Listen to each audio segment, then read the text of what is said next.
আওয়ামী লীগ আর বিএনপির কথা কোরআনে আছে।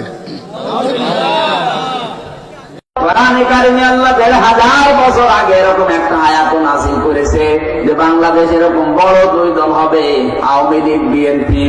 এখন যদি বলেন আওয়ামী লীগ বিএনপি কোরআনে কোন জায়গায় আছে দেখান, এখানে আসেন সূরা হুজুরাত ২৬ নাম্বার পারা ১৫ নাম্বার পৃষ্ঠা ৭ নাম্বার লাইনের প্রথম নাম্বার উপর ৯ নাম্বার আয়াতে আল্লাহ আওয়ামী লীগ বিএনপি নাম দিয়েছেন।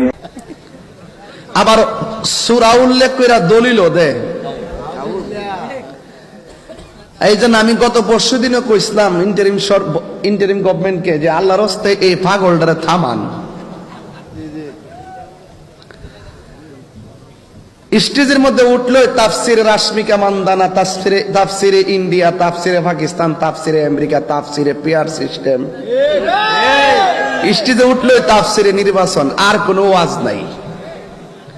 হেরা মনে করে একমাত্র ইসলামের দল বুঝে হেরা ওই, আর আমরা এই দেশে বাইশাইছি।